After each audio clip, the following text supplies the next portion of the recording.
How I'm going to get the presidency back. I am on Alex Hewitt's rooftop, the real one. There's only 1 hour left and Jack and Sherry are on a spontaneous off-roading session. What now?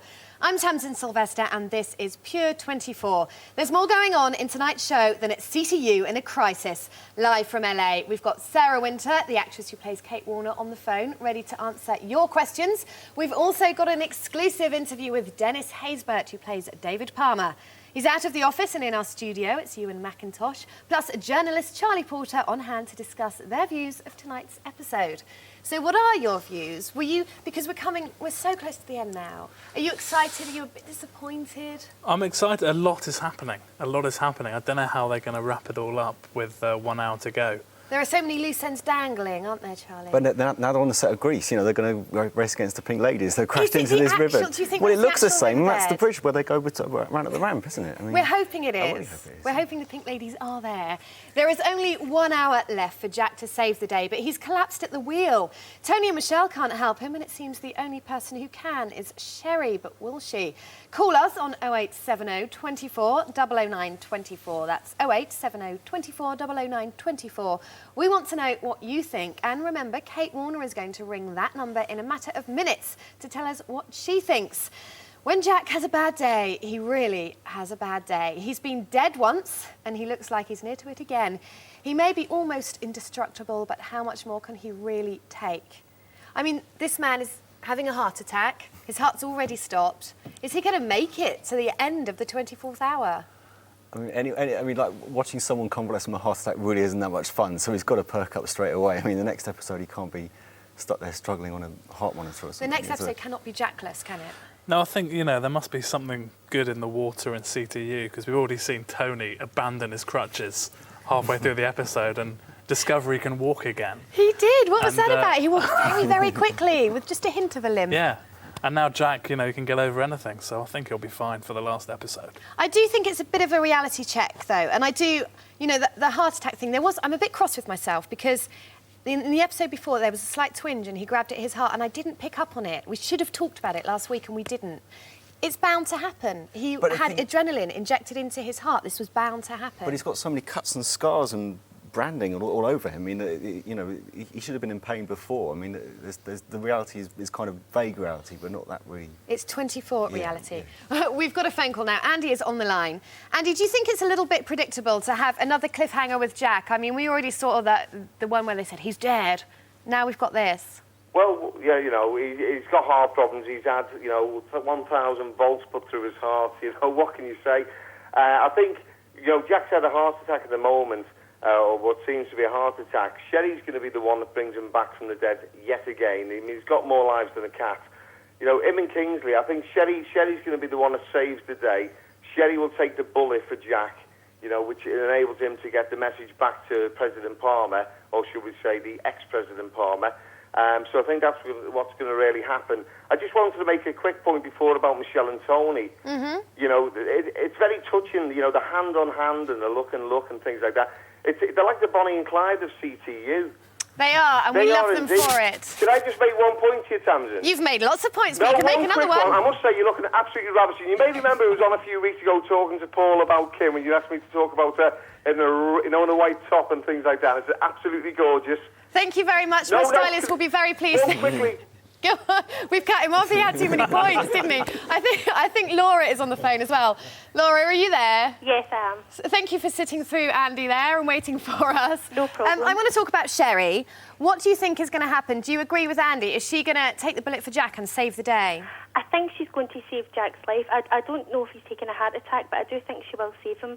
And I think that Jack and Sherry are going to have to work as a team. The both of them are quite ruthless. Sherry's after the power and Jack just wants to get the job done. So I think they're going to need to do a bit of teamwork after she saves his life. And they are both hurt, of course, because she got stabbed. Thank you very much for your call. No problem. Now, in this episode, penultimate episode and we get a whole range of new characters. First of all, I want to talk about Peter Kingsley's busty lady. Who is she? Well, we don't know who she is, and now it looks like she's dead, so we'll never know. I know. I mean, there she is. She's a pretty lady. We can't see the breasts in that, but they're quite extensive. Fulsome. What was her relationship with Peter Kingsley? I have no idea. She was just there so that he could act evilly. He couldn't be as evil on his own. I mean, to show he's ruthless. Yeah. Exactly. He's got this complete minimalist office with nothing apart from a knife on the desk. You know, it was the depth of evil. It was very strange to bring her in just to kill her. I want to talk about the man on the boat as well, because we all assumed that Kingsley was top dog. We thought he was top of that pyramid of evil. It appears maybe not, because this guy seems to be in charge of him. There always seems to be, a man behind the man.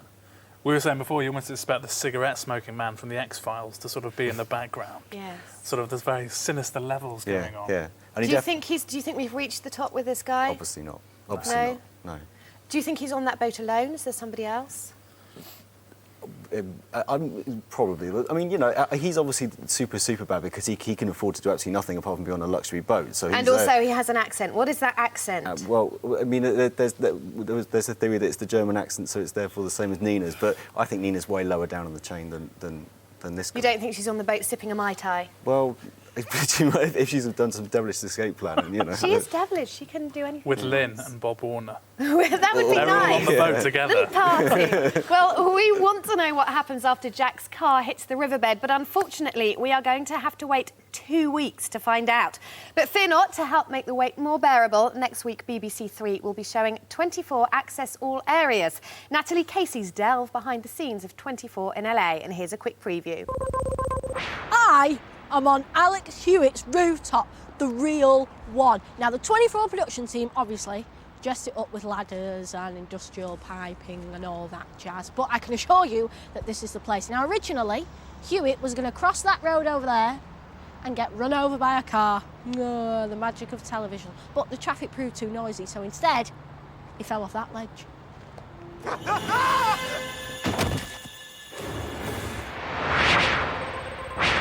She was there, she was on that roof. It's not fair. Well, joining us now on the phone, just off the plane from LA, is Natalie Casey. Hi, Natalie. Hi, how are you? I'm very well, but I'm really jealous because you went to all the places I wanted to go. Well, how was it? This is life. Life's not fair, but you just got to get on with it. It's true. Did you have fun? Yeah, it was really good, really bizarre. No sense of irony or sarcasm, but apart from that, it was all right. That's America, there we go. Oh. So tell us about where you went, what you did. Did you feel like Jack Bauer? Well, it was kind of like, walking with dinosaurs. It was kind of like that, but yet walking with Jack Bauer, except I had less facial hair at the very beginning of it. And we kind of visited all the prominent locations from this series. We went to the Masterson residence, which was quite a nice house, where they apparently film a lot of porn films there. Interesting. I hope you didn't get involved in any of that. Well, I don't know, for a few bob. Everyone's got a price. We also went to the riverbed that you've just seen. Is it the one from Greece? Is it what? The one from Greece? Yeah, well, it looked like the one from Terminator 2, which I was quite excited about. But I don't think it is. But and we also went up in a helicopter and saw kind of the whole of LA, and went on the rooftop, as you just went and had fun, didn't you? Just went for a laugh. Did you go to the Warner's house? Yes, we did. How was that? Warner's house. Yeah, it was very nice. A lot nicer than you thought it'd be. And all the interior is exactly the same as in the episodes. Oh, how very exciting. We've got Kate Warner on the phone later. I'll ask her about her house. Oh. Was it very weird being over there and being in the steps of Jack? Yeah, it was. Well, it was quite strange. I mean, it definitely had the same feel of it, and it was exciting when you realised that actually these were the places where they did film. When we were on the top of the roof, as we were coming back down, we saw a piece of paper saying "This way to location 3," and there were sort of bottles of water, and we were thinking about whether Kiefer would have had his lips around one of them. Ooh, you should have taken one. Exciting. Put it behind a glass case. So what exactly is your show? Describe it. Okay, describe it. Yes. All right then. Yeah, we visit all the exciting locations where very important things have happened. We kind of check them out and see what they're like in real life, and if they do indeed look like the way they do on the television. We kind of try and guide you through all the different episodes as well. It's sort of lumping together all the episodes so that you get a feel for what's happened in the whole of the series. And just kind of meeting people and wandering around and having a look at what's been going on. How very exciting. Well, it is on Sunday, August the 3rd on BBC 3 at 10:45. We'll be glued to our sofas, Natalie. Well, thanks. You better have be. Thank you very much. We will be, I promise. Thank you. Goodbye. Bye. Well, poor old Jack, just when he needs the help of CTU more than ever, his only remaining allies, Tony and Michelle, have been arrested and imprisoned in a holding room. At least they've got each other. Held hands, very touching. Very sweet, Did you like that bit? Yeah, I'm good. I'm a Tony fan, so I'm glad that Tony's come good. Although I don't know about this whole treason thing. I know, that's not fair, is it? Is that a death penalty? I mean, who knows No, what's I gonna think happen? a couple of years, surely, inside. Not the is it the death penalty? I don't know. No. Doesn't sound good though, does it? Come on, stop it now. Don't scare me. The thing with this is, I know you love Tony. I love Tony. He's such a hero. I don't want him to spend the last episode just sitting in a holding cell, holding He's not hands going to be with sitting in the Michelle. holding cell. What's going to happen? She's made the move already. I mean, you know, crisis, are you suggesting? crisis brings comfort. You know, I mean, Do you think they'll show that? Go on one of the split screens, with, like, you know, just down the bottom. They won't actually see it. We'll just go to the movie so often. Just them rutting in the corner. Rutting. Nice romantic word, like it a lot. Well, it's a very hard desk, isn't it? I mean, it's not that comfy. So. Thanks for that, boys. Sorry. Let's move it on to a sensible discussion of CTU and what's going to happen, because Jack has nobody to call there now. Are we going to have a new character who will, like, emerge from the general mass of CTU people and help him out? Will Chappelle realise he's been wrong?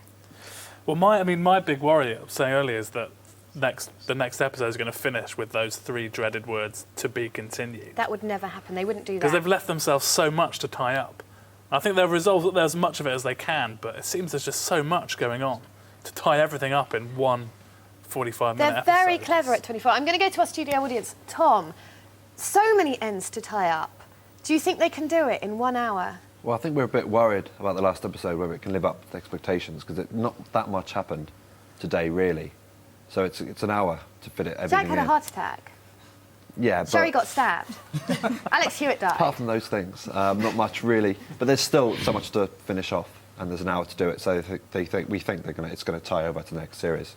Quite a lot of You it. honestly think it'll go over? I don't think they would do it. Well, they'll finish off the story, but there's going to be characters that we're not going to be certain about. And Not everything will be tied up. I want to talk about Carrie, because the way I see Carrie is that she's your average run-of-the-mill office bitch. She's making herself difficult. She's making problems. She's not evil. Might it then be that she will come through and realise that she could help Jack? Or am I being too hopeful? I don't think an office bitch ever comes through. She's too much of a job's worth, isn't she? Yes. She's going to do what she's told. And she thinks at the moment Chappelle is where her career lies, and she thinks that's their career development. Kate Warner's on the way back. But she'll have no career if World War III Yeah, kicks but at the off. moment, Chappelle's in charge, and she obviously gets the feeling that all the kind of rogue people are out of the picture. But Kate Warner's on her way back to CTU. She can get on a mobile phone. She can do CTU stuff. She can. She's going to be calling in a minute. We're very excited. Gillian Leeds says, with all the bullets flying around, why is Carrie still breathing? Somebody shoot her, please. Nikki Rose says, Carrie, the power-mad bitch, with you there, will get her just desserts in the end. Snitches never prosper. I like that. Dan in Derby says, busted or what? What can Tony do now? Well, as fans of Pure 24 will know, we love to give you exclusives with the cast, and this week is no exception. On the phone, all the way from sunny LA, is Sarah Winter, who plays Kate Warner. Sarah, thank you for calling in. Oh, my pleasure. Hi. Hello, it's great to speak to you. Your character has been through so much this season. How has it been? Well, it's been a bit of a roller coaster. You know, I was tortured, I was kidnapped, I've had a couple of guns held to my head, I've had to shoot someone, I've been tossed around, my sister became a terrorist, my father, I found out, is moonlighting for the CIA, so it's been one hell of a day for Kate. It really has. I mean, we're only up to episode 23. You're still in it. You're still going strong. When you think back, I mean, your first few scenes, you were with your father, your sister, Razor. They've all sort of dropped by the wayside. You're still in there. Did you ever think you'd go all the way through? Well, I hoped, you know, but you never really know on this show whether you're going to die from one episode to the next. You know, they don't give you any notice. You know, we get the scripts just before we shoot, pretty much, and... you know, I just, every time I got a script that I was in and I turned to the last page and I'm still alive, you know, I was happy. Yay, score. You were sort of not involved in the main plot for the beginning part of it. Were you always hoping to go through and get involved in sort of the Jack stuff? Yeah, I mean, for a while I thought, I'm never going to get out of this house. I'm going to be surrounded by these wedding presents, you know, for the whole season, and, you know, I'm never going to get out. But once I got kidnapped, I thought, okay, this is where it's going to get interesting. It did get very interesting. You've already sort of talked about all the action-y stuff you had to do. Did you do your own stunts? Did you have somebody else to do it? No, I mean, you know, we do what we can, but we have really great stunt coordinators to make sure everything's done, you know, by the book, and we're kept very safe and no one gets hurt. But for the really, really tough stuff, I had a stunt double. I want to ask you if you had a body double for your bath scene as well, because we were fascinated by the bubble bath scene. I know. Some people were thinking, why would she, after all of that, would she get in the bath? And I didn't think it was so bad. I would get in the bath with a glass of wine or a bottle. That is so what I said last week. When a girl has had a bad day, it's the first thing she does. Yeah. And a lot of people thought, you know, it just looked like I was, you know, being very sort of nonchalant about the whole thing. But no, I would soak in the tub. You must have been quite grubby after all that torturing. Yes, exactly. I had to wash off the blood and the torture and the dirt and the sweat. Exactly. Now, I know that for the whole of this, there's so many continuity things. You can't change your clothes, obviously. You can't change your hair. You can't put on a pound of weight. You can't lose a pound of weight. How hard is that? Well, you know, you just have to be really careful that you don't get a sunburn, that you don't, like you said, you don't sort of, you know, gain a lot of weight or lose a lot of weight. And, you know, I got really sick of my hair. Once we finished the season, I cut my hair. So, oh, did you? You know, yeah, just for a change, because, yeah, you really have to stay the same. And, you know, you have to be careful with zits and everything, you know. So, at least you can get more and more tired as the series goes on, because you won't have slept at all. Well, getting tired is fine, because you would get tired after the whole day, so that kind of worked. You know, towards the end of the season, I would stay up later and have later nights, and I wouldn't feel so guilty going to work having had little sleep, because I thought, hey, my character hasn't slept much, so, you know, it worked. Exactly, it's totally justifiable. Obviously, you came in season 2. A lot of the cast had already worked